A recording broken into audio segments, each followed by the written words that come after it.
Bismillahirrahmanirrahim. Alhamdulillah wassalatu wassalamu ala Rasulillah wa ba'd. An Abi Hurairah radhiyallahu anhu anna Rasulullah sallallahu alaihi wasallam qala. Dari Abu Hurairah radhiyallahu anhu bahwasanya Rasulullah sallallahu alaihi wasallam bersabda, "Al-mu'minul qawiyyu khairun wa ahabbu ila Allah minal mu'minid dha'if. Wa fi kullin khair. Ihris ala ma yanfa'uk. واستعن بالله ولا تعجز وإن أصابك شيء فلا تقل لو أني فعلت كان كذا وكذا ولكن قل قدر الله وما شاء فعل فإن لو تفتح عمل الشيطان." Rawahu Muslim. Dari Abi Hurairah radhiyallahu anhu bahwasannya Rasulullah bersabda, "Al-mu'minu al-qawi." Seorang mukmin yang kuat, khairun lebih baik, wa ahab dan lebih dicintai oleh Allah Subhanahu wa taala daripada seorang mukmin, orang beriman yang lemah. Dan di dalam keduanya terdapat kebaikan, baik yang lemah ataupun yang kuat sama-sama memiliki kebaikan. Ihris ala ma yanfa'uk. Ihris artinya hendaklah engkau semangat untuk mendapatkan apa yang bermanfaat untukmu, yang baik untukmu. Kemudian mohonlah pertolongan Allah, wala ta'jaz, dan jangan engkau merasa lemah. Fa in asabaka syai', kalau ada sesuatu yang menimpamu, maka jangan katakan kalau seandainya aku melakukan A atau B. Kalau seandainya aku melakukan ini, pasti akan terjadi begini. Jangan katakan seperti itu, akan tetapi katakan qaddarallah, Allah telah mentakdirkan hal tersebut, wa ma syaa fa'al, dan apa yang Allah kehendaki akan terjadi. Fa inna law, karena law artinya kalau saya begini, andaikan saya seperti ini. Andaikan ini membuka pintu setan, membuka amalan setan. Diriwayatkan oleh Al-Imam Muslim. Al-mu'minul qawi, seorang mukmin yang beriman, kemudian dia kuat. Dan kekuatan ini umum, bukan hanya kekuatan fisik, tapi kekuatan yang sifatnya kekuatan mental, kekuatan ilmu pengetahuan, kekuatan fisik, kemudian kekuatan dalam artian kekuatan dalam kehidupan bermasyarakat, kehidupan bernegara, dan sebagainya. Semua kekuatan tersebut termasuk di dalam hadis ini. Semua kekuatan tersebut disarankan dan diperintahkan oleh seorang muslim untuk memilikinya. Dan ini orang mukmin yang kuat ini mendapatkan keistimewaan lebih daripada mukmin yang dhaif atau mukmin yang lemah. Tapi bukan berarti agama Islam tidak menerima orang lemah, tidak. Tetap orang yang lemah memiliki kebaikan. Wa fi kullin khair, dan dalam keduanya, yaitu yang kuat dan yang lemah, ada kebaikan. Namun orang yang kuat akan mampu untuk menciptakan kejayaan bagi agama Islam. Dan ini yang harus kita usahakan. Jadi kita harus berusaha untuk menjadi orang yang kuat, pribadi yang kuat, pribadi yang tangguh, keluarga yang tangguh, keluarga yang kuat, dan juga negara Islam juga harus menjadi negara yang kuat dan negara yang tangguh.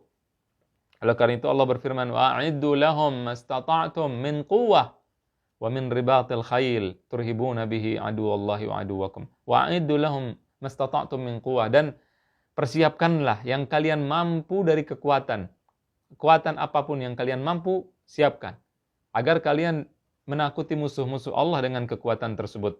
Karena orang yang tidak kuat akan dipandang dengan sebelah mata. Kita melihat sekarang bagaimana orang-orang yang tidak beriman kepada Allah dan tidak beriman kepada Rasul sallallahu alaihi wasallam berbuat kezaliman. Mereka ketika melihat kelemahan daripada musuh-musuhnya, yaitu umat Islam, mereka zalimi umat Islam tersebut. Ada yang dibunuh, ada yang dipenjara, ada yang disiksa, ada yang diusir dari kampung halamannya, dan sebagainya. Kenapa? Karena mereka lemah, karena mereka tidak memiliki kekuatan. Dan kalau kita berhayal atau bermimpi untuk mendapatkan keadilan daripada orang-orang yang tidak beriman kepada Allah dan Rasulullah SAW, maka mimpi kita tersebut tidak akan pernah terwujud. Karena mereka telah melakukan dosa yang sangat besar, yaitu melakukan kesyirikan. Dosa selain itu, tidak adil, kezaliman, dan sebagainya, itu sangat mampu untuk mereka lakukan. Ya, oleh karena itu satu-satunya cara untuk menjaga hak-hak kita adalah dengan cara memiliki kekuatan. Dengan memiliki kekuatan, maka orang yang tidak mengerti akan mengerti. Orang yang tidak faham akan menjadi faham. Orang yang tadinya berniat zalim akan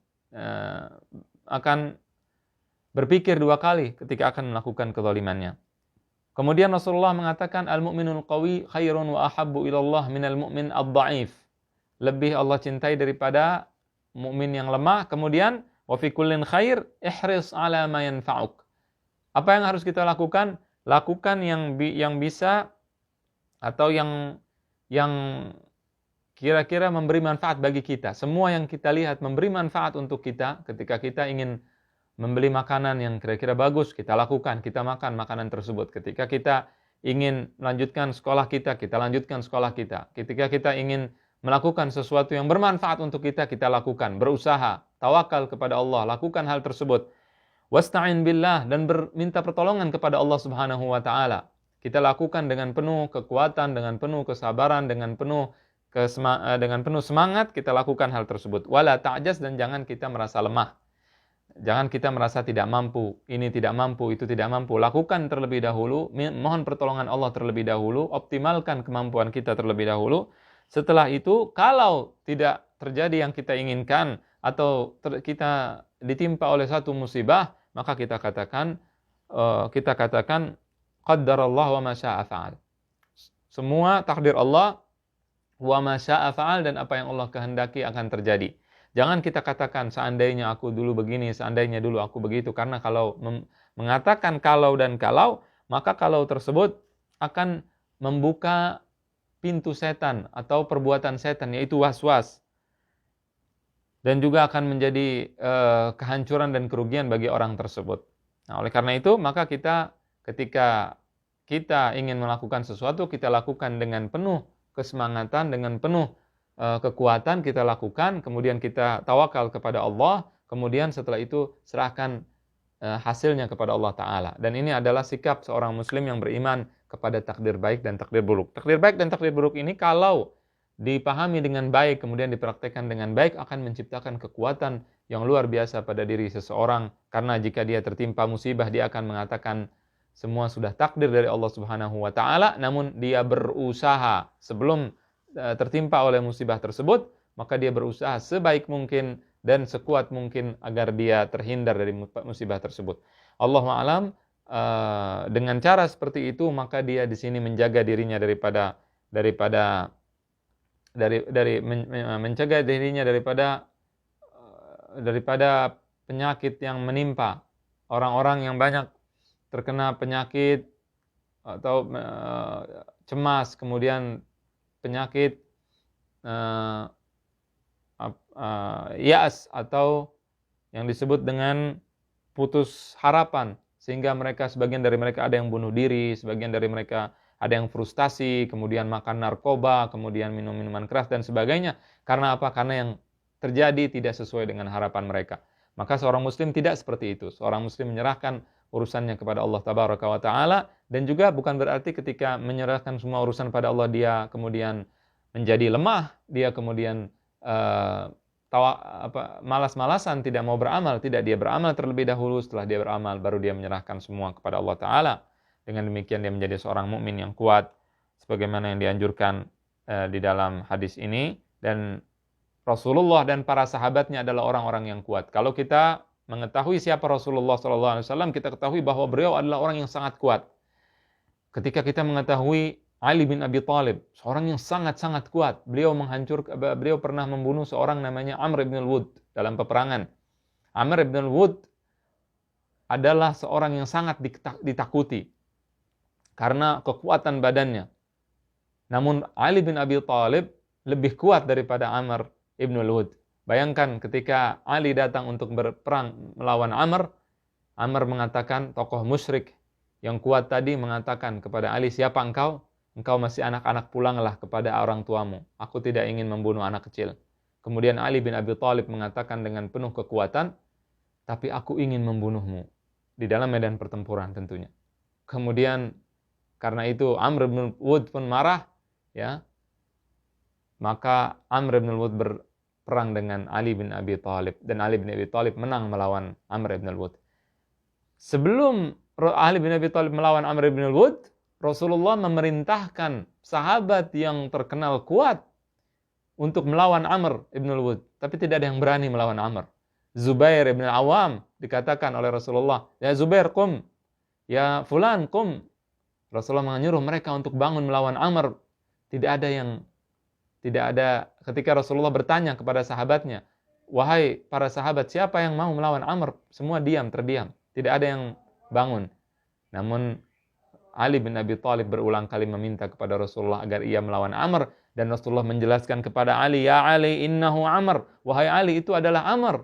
Namun Ali bin Abi Thalib tetap mengatakan, "Ya Rasulullah, walau kana Amr." Walaupun itu Amr atau bukan Amr, saya akan melawan dia. Ini menjelaskan bahwasannya Ali bin Abi Thalib memiliki badan yang sangat kuat. Begitu juga dengan para sahabat yang lain. Nah, ini yang sekarang banyak ditinggalkan oleh umat Islam, yaitu menyiapkan kekuatan untuk melawan musuh-musuh Allah Subhanahu wa taala. Demikian, wa sallallahu wasallam wa baraka ala nabiyina Muhammad wa ala alihi wa sahbihi ajma'in.